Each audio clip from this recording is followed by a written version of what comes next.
मला असं वाटतं की माननीय एकनाथ खडसे साहेबांना मी त्यांना सल्ला तर देऊ शकत नाही, पण पोलिसांनी माझा परिवार असो की एकनाथ खडसेंचा परिवार असो की कुणाचाही परिवार असो, कुणी चूक केली असेल शासन झालं पाहिजे।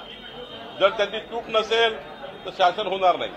पण त्या ठिकाणी चौकशीच्या वेळी मला आपल्या माध्यमातून खडसे साहेबांना या ठिकाणी हे सांगायचं आहे की एखाद्या प्रकरणाची पोलीस चौकशी करत असताना अशा पत्रकार परिषद घेणे म्हणजे चौकशीला खऱ्या अर्थाने एक प्रकारचा दबाव निर्माण होतो। कुठलाही दबाव चौकशीमध्ये येऊ नये म्हणून परिवारातल्या लोकांनी शांत राहावं आणि चौकशी रिपोर्टांची जे काही रिपोर्ट येईल चौकशीचा, त्यांचे जे काही प्रश्न असतील किंवा जे काही त्यांच्यावर अन्याय झाला असं त्यांना वाटतं तर माननीय मुख्यमंत्र्यांकडे अर्ज करू शकतात। ते आमदार आहेत, ते आपल्या डीजीकडे करू शकतात।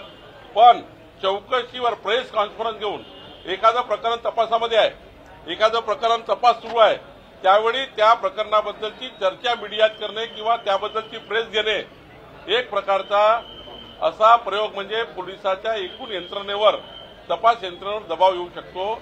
माझी विनंती खडसे साहेबांना आहे, जर तुम्हाला असं वाटतं अन्याय झाला तर माननीय मुख्यमंत्र्यांशी बोला, आपल्या डीजीशी बोला, पोलीस अधिकाऱ्याशी बोला, पण तुम्ही दबाव निर्माण करण्याकरता अशा पत्रकार परिषदा घेऊन त्या ठिकाणी मला असं वाटतं पोलीस यंत्रणेचं खच्चीकरण करू नका। जर चूक असेल तर तुमची त्या ठिकाणी सुटका होईल, गुन्हा झाला असेल तर त्या ठिकाणी कारवाई होईल।